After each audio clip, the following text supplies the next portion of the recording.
c'était il y a longtemps, hein, c'était juste après qu'il soit sorti, quoi. Je dis, mais il décrit le réel, quoi, ce film. Et puis j'ai revu quelques années après, puis encore quelques années après, et c'est toujours le réel. C'est pas possible, quoi. Il n'a pas pris de ride. Il n'a pas pris de ride. J'attends d'être contesté dans la salle, mais il n'a pas pris de ride. C'est même pire que ça. Oui. Il est d'une actualité brûlante. Exactement. Hein, et c'est peut-être que de ça dont il faut débattre. Oui. Qu'est-ce qui vous a... Parce que je ne vais pas tenir la parole tout le temps, c'est à vous à parler. Et à m'interpeller et à me questionner. Mais qu'est-ce qui vous a, comment dirais-je, le plus interpellé ou le plus impressionné ou qui vous amène le plus de réflexion dans ce film? En fait, il y a deux aspects. Il y a le rôle des multinationales, qu'on voit très bien exposé, et il y a aussi le rôle de la presse. Et les Panama Papers, c'est ça. Exact. Exact. J'ai rien à dire. C'est juste. Mais est-ce qu'il n'y a pas des scènes qui... Parce que moi, il y a des scènes là-dedans. Si je rentre dedans, on ira jusqu'à demain soir. Hein. Est-ce qu'il n'y a pas des scènes qui vous ont vraiment surpris, et qui vous ont interpellé? Je ne parle pas de l'enquête policière, hein, je parle des scènes économiques où l'analyse est faite. Quoi. Par exemple, l'histoire des montres et de l'heure. Oui. Ça c'est dingue. Ça vous a pas interpellé? Ça existe vraiment. Alors, voilà la question. Est-ce que ça existe? Est-ce qu'il y a vraiment des entreprises qui fonctionnent comme ça? Alors, c'est pas exactement ça. Mais ça revient à ça. C'est-à-dire qu'en fait, les bourses du monde fonctionnent 24 heures sur 24. Oui. Nous sommes d'accord. Oui. Quand nous, le CAC 40 ne fonctionne plus, c'est Wall Street qui fonctionne. Donc vous avez de toute façon des échanges financiers qui passent au-dessus de nous, en permanence. J'ai pu regarder les chiffres, mais de mémoire, je crois qu'aujourd'hui, c'est 26 000 milliards de dollars qui s'échangent chaque jour sur les marchés financiers. Il y a donc zéro. Et c'est en permanence. Et vous voyez rien. C'est parce que en plus, c'est géré, comme ils disent, par ordinateur. Maintenant, même plus les opérateurs financiers. Donc ça, la question de l'heure, moi, faut vous interpeller sur le fait qu'on est, en fait, aujourd'hui, à l'heure de Chicago pour la cotation du blé, puisque c'est à Chicago que le prix du blé est fixé, à l'heure de New York pour ce qui concerne l'or et le pétrole, et etc., etc. Donc le film, ce passage sur la qui a l'air... c'est magnifique, quoi, ce film où il ne sait plus s'il demande un whisky ou... Mais c'est magnifique, parce que tu es à l'heure de New York, quoi, en permanence. Et ça... Et dites-vous bien que la temporalité, il faudra y revenir tout à l'heure, mais la question du temps, c'est... Excusez-moi, je vais vous faire un rebond avec la situation actuelle. La situation du temps, vous vous rappelez, dans l'histoire ancienne de l'humanité, le temps, c'est Chronos, dieu du temps, dieu grec du temps. Posez-vous la question de la retraite, c'est quoi? C'est la percussion entre les marchés du temps court et les sociétés du temps long. La retraite, elle se construit sur le temps long, le marché sur le temps court. Donc le conflit des retraites, c'est un conflit de temporalité. Qui maîtrise le temps? Est-ce que ce sont les marchés du temps court qui imposent leur temps au temps long humain et des sociétés? Vous voyez, j'ai essayé d'être rapide, hein, parce que pour en faire 10 pages. Mais la question du conflit actuel, c'est celle du chronos, de la temporalité des temps. Le temps court immédiat des marchés, puisque c'est fixé entre l'offre et la demande instantanée qui fixe un prix, et le temps long des sociétés, de l'humanité, et donc des retraites. Est-ce que je ne vous ai pas choqué, j'espère? Non. Pensez-y philosophiquement. On dépasse l'économie. C'est la question philosophique qui est posée. Quel type de société on veut? Temps court, temps long. Voilà, désolé. Non. C'est une réalité, il faut entendre. Et où se situe l'humain dans ce temps long et temps court? Voilà. Ben, c'est une très bonne question. Parce qu'en fait, l'humain se situe à la fois dans le temps court du quotidien, finalement de son salaire au jour le jour, et du temps long de sa vie, et donc de sa retraite. Mais les marchés, eux, refusent le temps long, et ne s'axent que sur le temps court, de l'immédiateté, d'où leur refus des cotisations sociales, exonération de charges, etc. etc. Donc c'est une très bonne question que tu poses. Et quelle doit être la réponse politique par rapport à ça? Les politiques ne sont guère évoquées là, dans le film, hein, on n'en parle pas trop. De toute façon, sont dépassés. Alors. Le nationalisme, les pays, on en parle. Oui. C'est Pourquoi? très vague. Parce qu'en fait, le film est en train de nous alerter, ça c'est une très bonne question aussi, de la manière de traiter le film, tourné, je le rappelle, en 1982, au moment où la mondialisation C'est en place. est en train de s'enclencher. Voilà. C'est la période, comment elle s'appelait en Grande-Bretagne? Thatcher. Thatcher, oui. Et aux États-Unis, Reagan. Reagan. Et c'est eux qui, par le consensus de Washington, Absolument. vont développer ce qu'on va appeler par la suite la mondialisation, et que certains iront jusqu'à appeler la mondialisation heureuse. L'école de Chicago. Oui, heureuse pour Voilà, absolument. Donc, le film nous alerte là-dessus, mais ne nous dit pas que ce sont les politiques qui décident, puisque déjà, et on le voit dans le film, parce qu'il y a, je ne sais pas si vous avez vu, mais dedans, il y a ce que j'appelle une leçon de management, c'est-à-dire quand le patron des patrons, comment elle s'appelle la firme? GTI. GPI. GTI. Alors, j'ai jamais su ce que c'était comme... Moi, j'ai cru que c'était IBM, mais bon, Oui. chacun peut chercher Oui. ce qu'il veut. Équivalent, hein. Donc, GTI, le grand patron, fait passer son cadre de direction d'entreprise, d'établissement, en lui disant, mais vous n'avez pas atteint les objectifs. Cette scène est remarquable. Bien sûr. C'est du management à l'état brut. Parce que le gars, parce que je veux le dire à ceux qui ne savent pas, le management, c'est pas un terme anglais. Hein. C'est un terme à la fois français et italien, Ah bon? qui vient du vieil italien maneggiare. Maneggiare, ça veut dire faire tourner les chevaux autour d'un cirque. Mais pas les chevaux de bois du cirque de nos enfants. Les chevaux du cirque que l'on dresse. Et qu'on dresse comment? À coups de fouet. Le management dans l'entreprise, c'est donc dresser les salariés en vue du profit à coups de fouet. C'est ça le rôle du management. Et donc, on a dans cette scène le fait que le patron, on ne lui demande pas de réfléchir.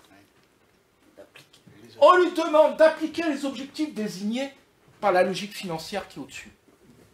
C'est ça ce qu'on appelle la financiarisation de l'entreprise. C'est-à-dire que c'est plus la question de l'entreprise qui se développe par ses capacités, c'est une obéissance absolue au roi argent à accumuler. Est-ce que je dis juste? Comme Tout dans à le film fait. avec Vincent Lindon, il y avait ça aussi. Oui, absolument. Et c'est du management. Moi qui suis fonctionnaire, enfin, puisque je suis à la retraite depuis le 1er février, 64 ans et demi, entre parenthèses. Aïe, Pas aïe, aïe, aïe, 62, aïe. hein. Ouais. Ah là Bah, là. mais on peut en rediscuter.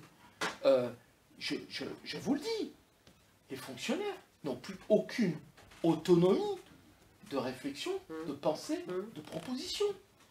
Les cadres,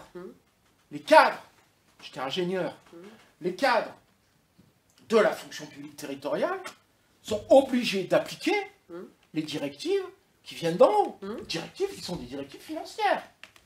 Et pas autre chose que ça. Et ce qui m'a frappé aussi, c'est la capacité d'une multinationale, notamment celle en cause là, à se refaire une virginité après la guerre.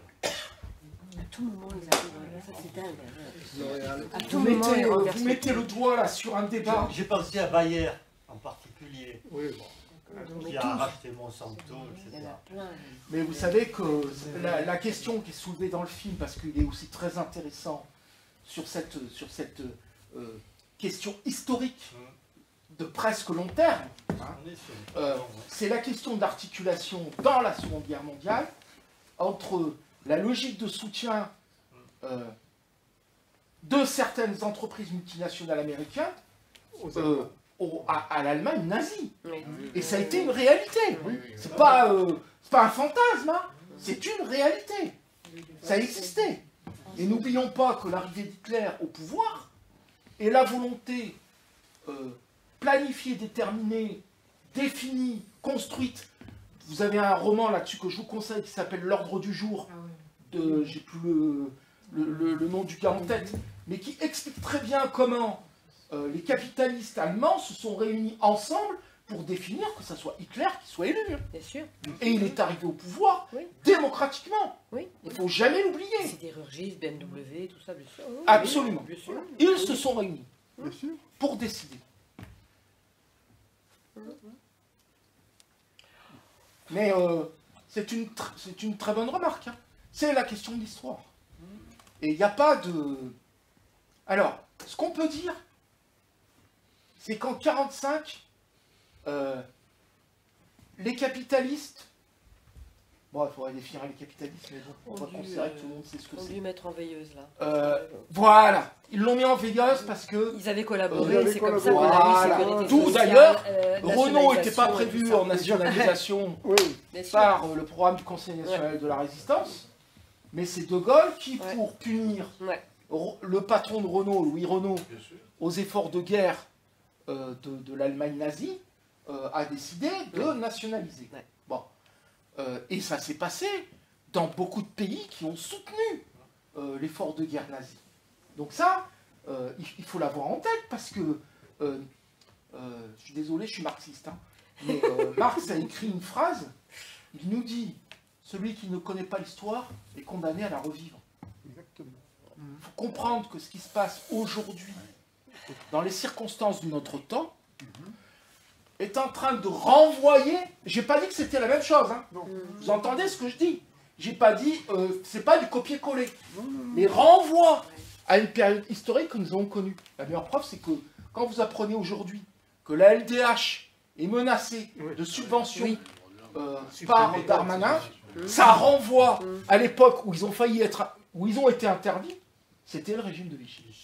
Oui. Donc vous voyez, c'est pas... ce que je vous raconte, c'est pas des carabistouilles, hein. Oui, oui, C'est oui. l'histoire.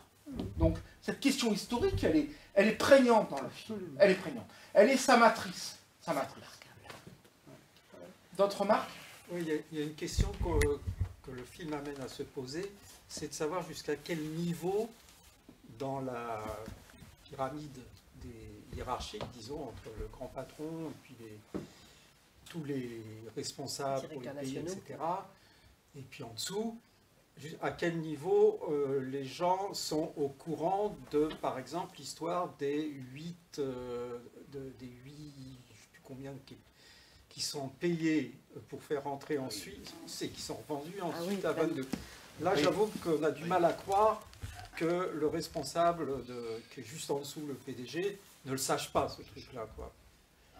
Eh ben, le patron qui est responsable de l'unité, qui est obligé de faire ça, comme il se fait engueuler, c'est qu'il n'avait pas compris. Donc il n'était pas au courant. Ça Oh, le paraît- petit- non, mais c'est ça qui paraît peu, Mais si, peu plausible. si, souvent.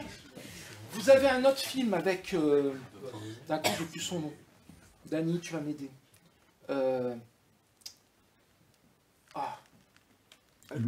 Un gars qui est... Il me faut un indice, hein. Récent. Assez récent ou pas? Il Oui. la faut. Oui. C'est pas Vincent Lindon, c'est pas Si. c'est ça. Ah bah oui, bah, La loi du marché. La loi du Voilà, marché. c'est Ouais, ça, du c'est marché, ça, je oui, pense bien que sûr. c'est la Non, c'est pas la loi. Non, c'est le Non, dernier, c'est le film de Brisé, là, de cette année, enfin de l'année Où on c'était voit, l'année dernière. en fait, il essaye de sauver l'entreprise et il n'y arrive pas. Oui. Oui. On voit que... Non, c'est pas la loi du marché. Non. C'est Léa Drucker Un qui monde joue nouveau, la un monde DRH nouveau, absolument un démente. monde nouveau. Un monde nouveau. Voilà. Exact.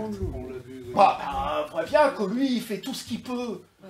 avec ses valeurs humaines pour essayer Ouais. de sauver l'entreprise. Ça, Et d'accord. qu'il est saccagé par l'étage Tout à du fait. dessus. Bien sûr. Parce Non, que mais- c'est la logique. D'ailleurs, à un moment donné, il y a une scène où le grand patron américain, suite à l'envoi du rapport qu'il a fait, Mhm. qu'il a travaillé la nuit avec ses collègues et tout, Le grand patron lui dit, écoutez, j'ai jamais vu un rapport comme ça, il est fantastique, il est magnifique, mais c'est pas ce que je vous ai demandé. Voilà. Ce que je vous ai demandé, c'est de ramener aux actionnaires. C'est ça la financière. Non, mais ça, je suis d'accord, mais il y a un truc aussi basique que l'histoire. Je veux dire, même moi, je le sais que ça se fait dans certaines firmes, enfin dans beaucoup de firmes, de faire acheter au Luxembourg, Oui, un truc comme ça, puis de revendre. Enfin, c'est connu, c'est connu. On admettra que c'est un film. Oui, non, mais Voilà. voilà. On admettra que c'est un film. Non, mais ça serait intéressant de savoir dans les entreprises à partir de quel niveau ça se sait et à quel niveau on ne le sait pas. Alors, ça se sait pas jusqu'au moment où la direction de tout là-haut décide. Ah, ça se sait. Et à ce moment-là, il se passe des choses de plus en plus remarquables dans les luttes sociales qui se passent dans les entreprises. C'est que ce sont les cadres managériaux qui se rendent compte qu'on les a pris pour des cons, qui commencent à filer les informations Oui. aux salariés et aux ouvriers et aux syndicats. Oui. C'est comme ça que ça se passe. C'est quoi le film que j'avais aussi commenté où il y avait cette scène là où il gravit la montagne là, où l'image c'est le film de celui qui a fait Oui. Oui, Gilles Perret. Gilles Perret, oui. Gilles Perret. et Reprise en main. reprise en main. Voilà. Ben, il y a cette scène. Cette scène où à un moment donné, les cadres dirigeants qui savent pertinemment ce qui va se passer vont commencer à confier des informations justement pour une reprise en main de l'entreprise. Autrement que par une logique purement financière et spéculative. Donc vous voyez tous ces films en ce moment, 2000 milliards de dollars à reprise en main et d'autres, sont très intéressants. Et Brisé. Et les films de Brisé. Stéphane Brisé, oui. Il s'est intéressé justement Absolument. à un ouvrier, à quelqu'un au chômage, et puis enfin à un cadre. Voilà. Qui a vu un peu de... Mais je dois dire, enfin en tout cas avec ma fibre, moi je suis admiratif de ce que fait Vincent Lindon. Parce Ah oui, que oui. Il a une... même si on est on n'a peut-être pas la même position politique, si vous voulez, mais il y a son humanisme qui part. Bon, et ça, c'est un point de départ. Il garde le cap et il prend les... Voilà, oui, voilà. tout à fait. Voilà, les réalités, il les Il a de décrit, l'éthique. et c'est d'une violence, hein. C'est violent, Oui, mais mais c'est la réalité. la réalité est violente, hein, il ne faut pas se Ah, tromper. absolument. Et si le constat se fait, et il n'apparaît pas réellement de solution, quoi. Hein. C'est-à-dire qu'on cherche, mais pour l'instant, on ne trouve pas. Hein. On laisse faire, surtout, c'est Comment ça, arrêter ça Comment... Tout à l'heure, vous évoquiez les relations entre la finance et la politique. Mais dans une vidéo récente, Frédéric Lordon a dit que si un gouvernement de gauche arrivait au pouvoir, typiquement à la France insoumise, il serait lessivé en 15 jours. Disons à cause du fait que les marchés financiers Tu vas voir ce qui s'est passé en 80. Alors la question que je pose est la suivante, c'est-à-dire vu qu'on emprunte à peu près 250 milliards par an, même plus des fois, sur les marchés financiers, est-ce qu'il serait possible à l'État, pendant une durée limitée, disons 1 ou 2 ans, d'emprunter zéro, de rien emprunter, tout en payant les fonctionnaires, mais en faisant des économies drastiques sur les ministères? Est-ce que ce serait possible? Alors, Parce que votre si un question- gouvernement de gauche vient au pouvoir, effectivement, les taux d'intérêt vont monter, il sera Pourquoi? peut-être...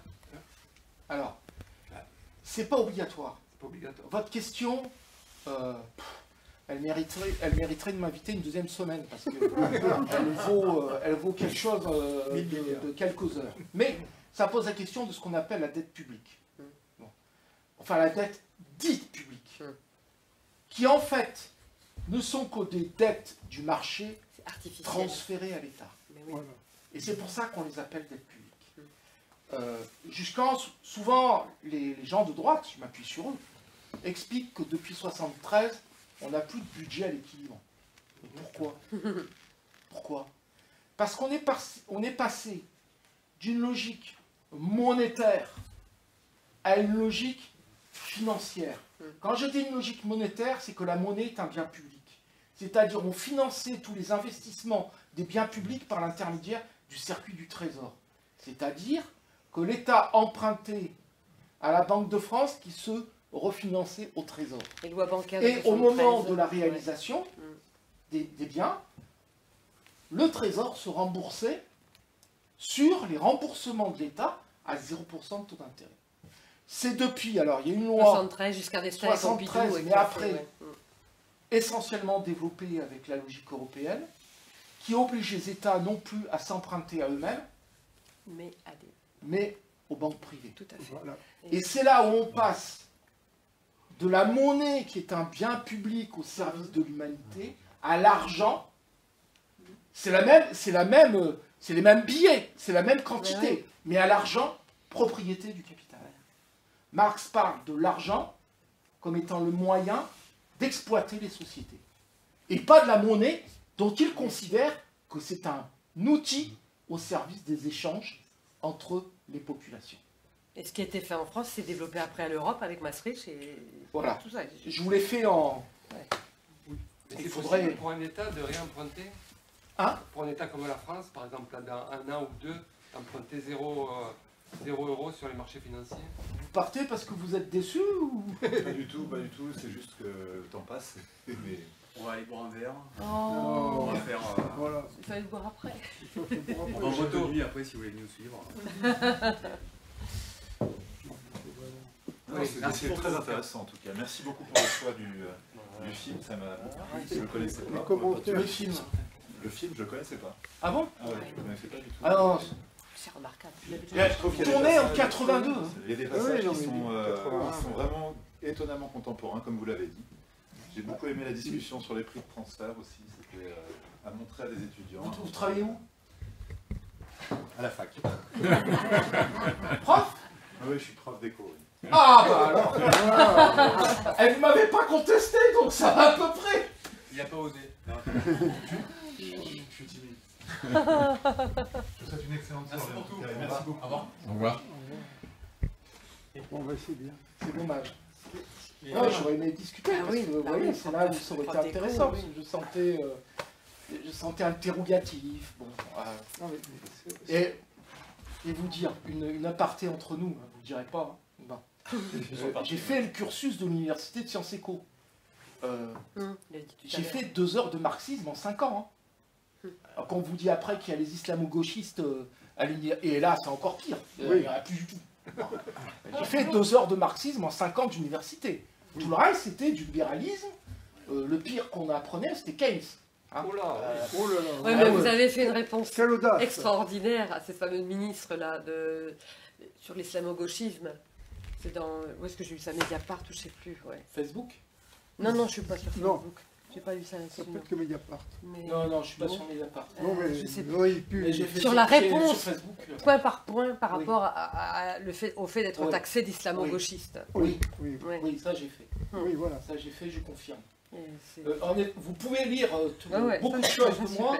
Sur Facebook, c'est l'homme à la planche à voile. Hein, moi. Parce que mon loisir, c'est la planche à voile. Parce que je revendique mes loisirs et mes temps de loisirs. Quand même.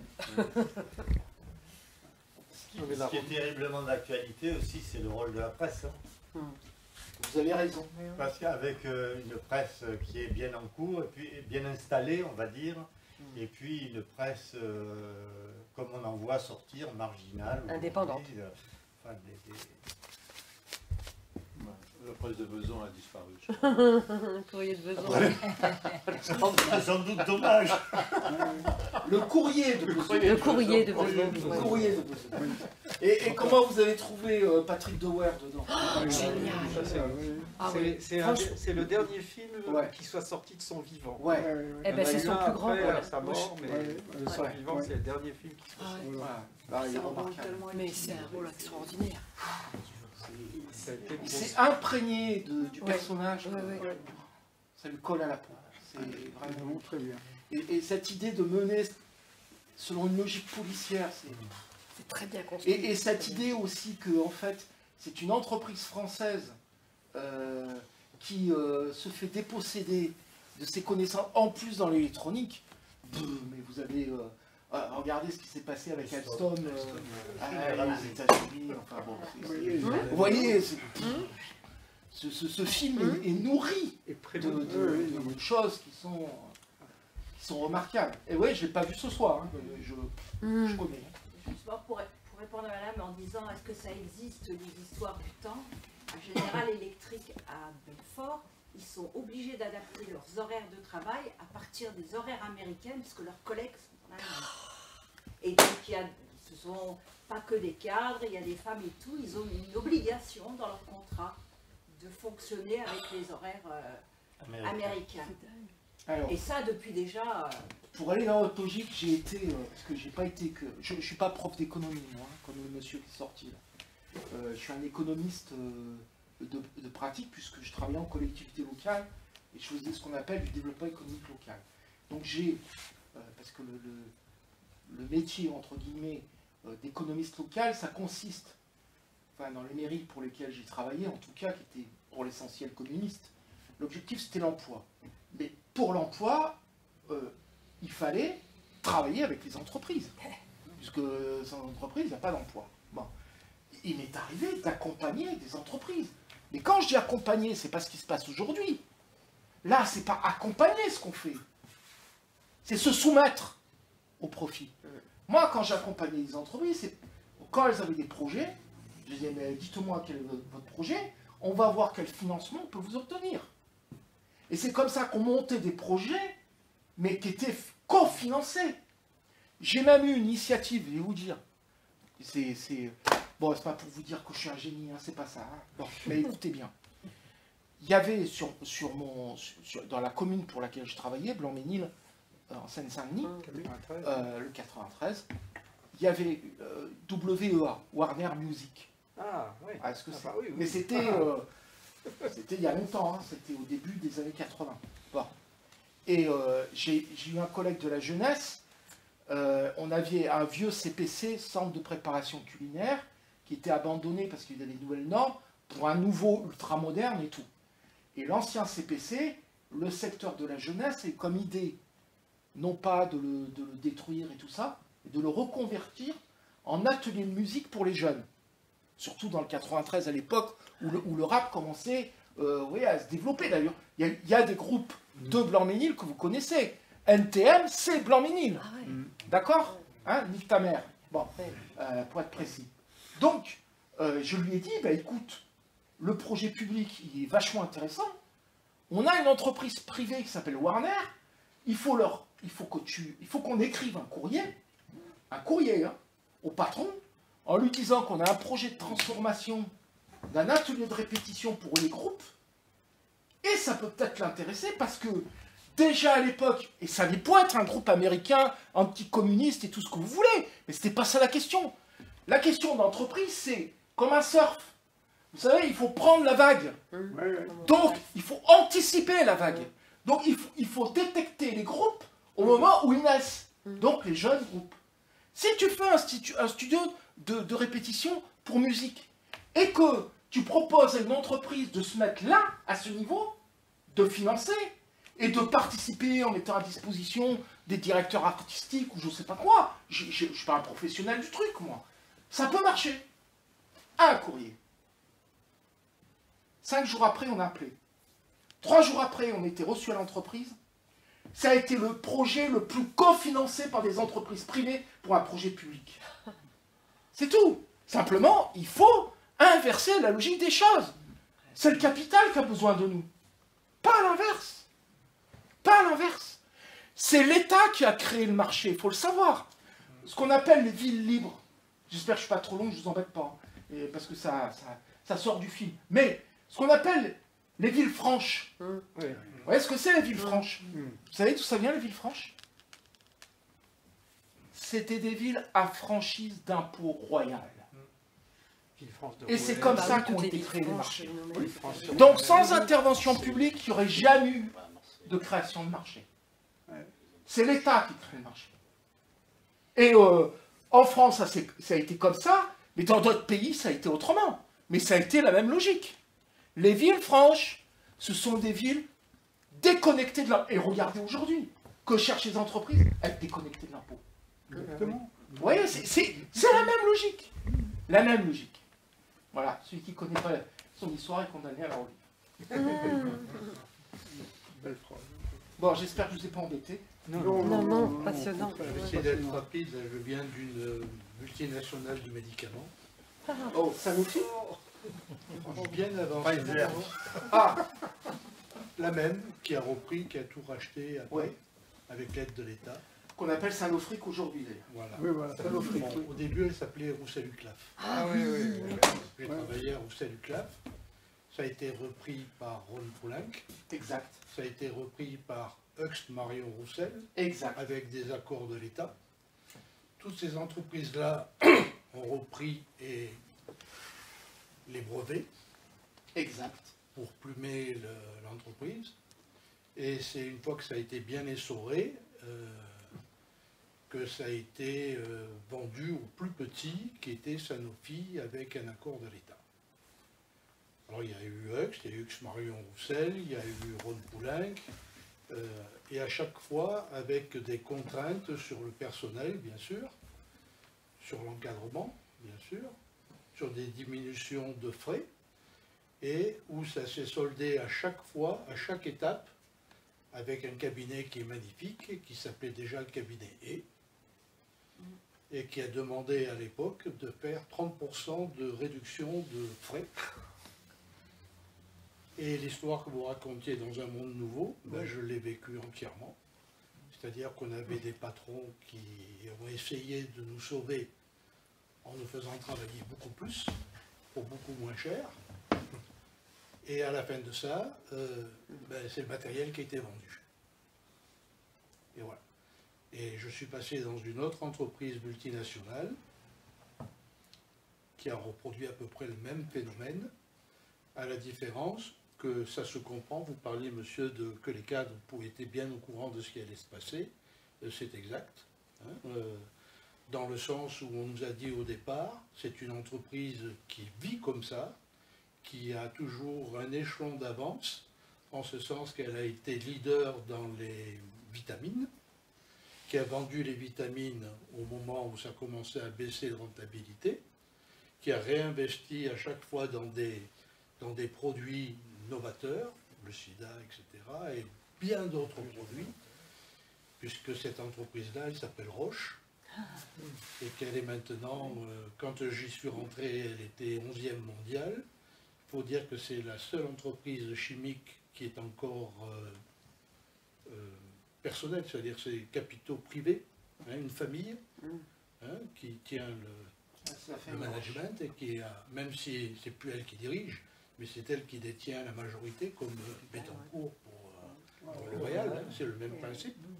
Hein, et qui a donc fait travailler des entreprises en France, et pour échapper à l'impôt, ont tout rapatrié en Allemagne et en Suisse, après nous avoir fait faire tout le know-how pour pouvoir le vendre, une partie aux Chinois, et rapatrier ce qui était intéressant pour le marché européen en Allemagne.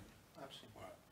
Et l'entreprise qui était à Fontenay-sous-Bois, eh bien maintenant, elle fait on appelle ça, des médicaments, du générique, mais même pas de production, de transformation. C'est-à-dire, on fabrique, on achète les matières premières à l'extérieur, alors qu'avant on les fabriquait, et on les conditionne pour faire des produits que l'on revend d'ailleurs, comme l'entreprise a continué à vivre, elle s'appelle Cenexi maintenant.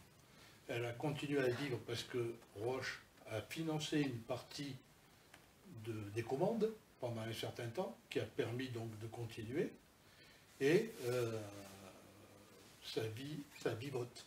Voilà. L'entreprise vivote à bas régime, alors que c'était une unité magnifique, que ce soit Roussel-Uclaf, hein, parce que Roussel-Uclaf c'était le leader des corticostéroïdes. Hein. C'est eux qui ont inventé la plupart des corticostéroïdes que vous connaissez bien, la dexaméthasone et tous les produits dont on entend parler, qui servent encore actuellement pour les traitements des cancers. Voilà. Et tout ça, c'est parti en Chine. Alors, voilà. Ce que vous décrivez, c'est magnifique parce que vécu. c'est le réel. Voilà. Et on peut parler du capitalisme comme étant un capitalisme rape-tout. Oui.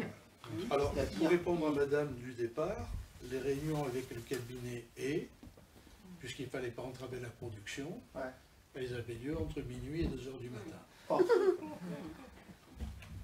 Ouais. Il n'y a pas d'heure pour le Et le cabinet je vous dis comment ça se passait, c'est vous allez faire 30% d'économie, et les cadres qui ne sont pas des fous quand même, hein, ils disaient si on avait pu faire 30% d'économie, ce serait déjà fait, monsieur. Et on en a fait déjà beaucoup. Et ils nous ont répondu, le monde nouveau, vous n'avez pas compris les objectifs. Et il y a 25% des cadres qui ont été licenciés sur le champ. Alors, si je peux me permettre, parce que cette histoire pour nous tous, là, on la partage collectivement, il faut la faire connaître, parce que vous voyez, c'est pas connu. Mais la réalité, c'est ça. Moi, je ne peux pas le décrire, puisque je n'ai pas vécu cette entreprise. Moi, je suis un théoricien praticien. C'est même pas celle-là. Et Roche a été pareil.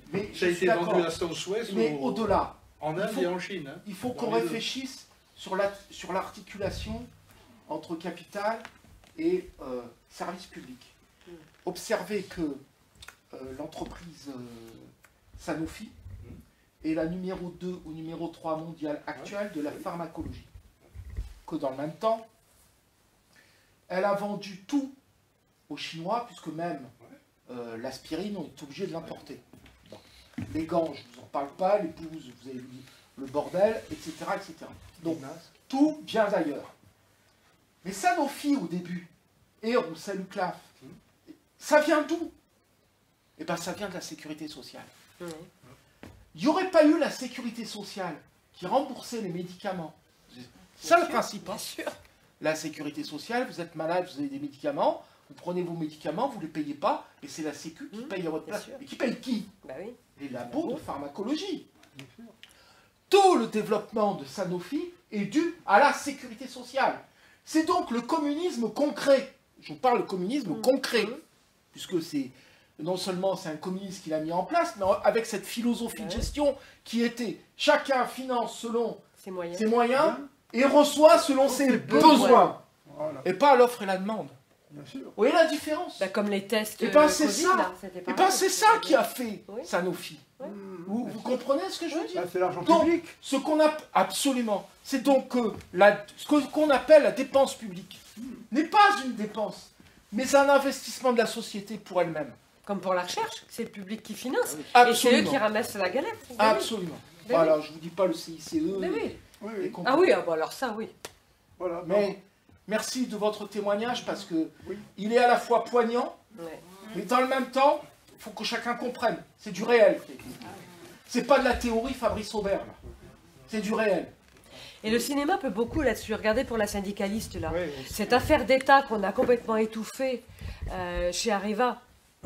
Aux Chinois aussi. Aux Chinois. Hein, et maintenant, ils viennent installer des centrales en France. Et ça, c'est pareil. Bon, on a appris ça. Ça a lieu il y a 11 ans. C'est pas vieux, 11 ans.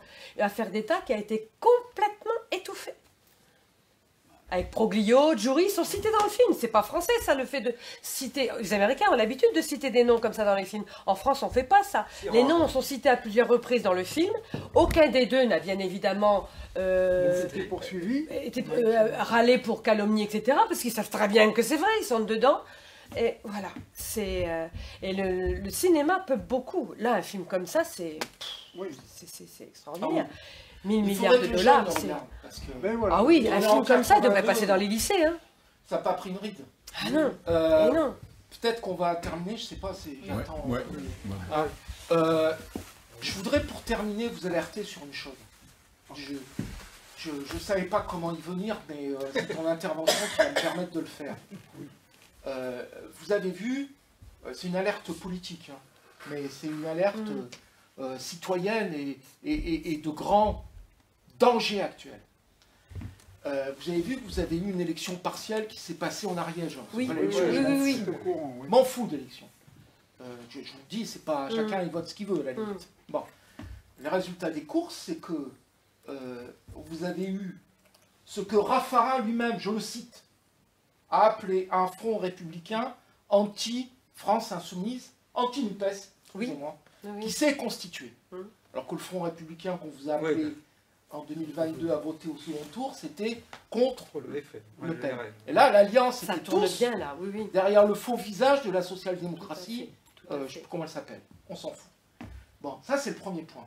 Là-dessus, vous avez eu les déclarations de Roussel absolument insupportables je vous renvoie à ce qu'il a déclaré, c'est insupportable.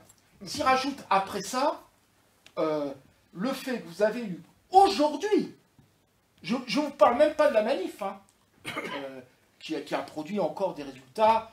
Enfin, vous imaginez, c'est la 12e. 11e. Et on était nombreux encore à Marseille aujourd'hui. Voilà. Bon sang, Bon. il me semble.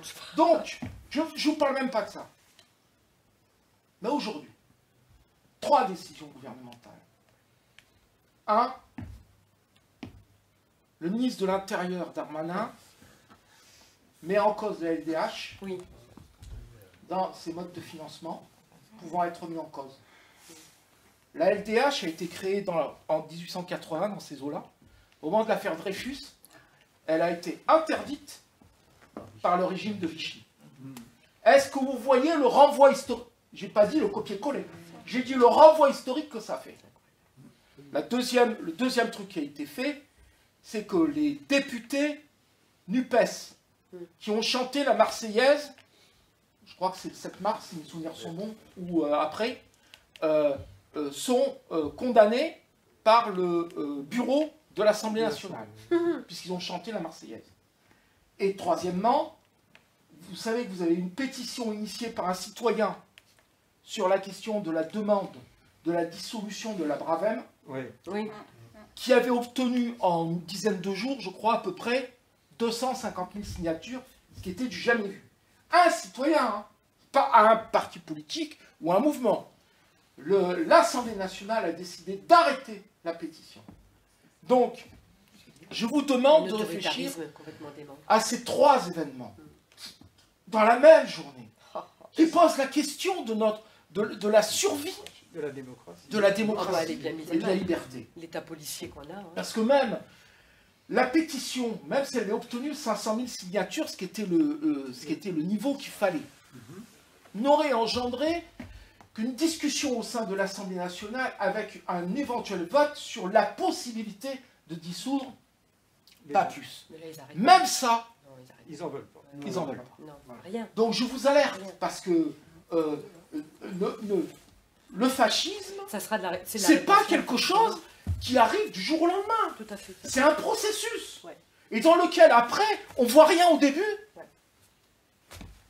Mais comme disait Bertolt Brecht, le ventre est encore fécond, d'où jaillit la bête immonde. Merci. Bravo.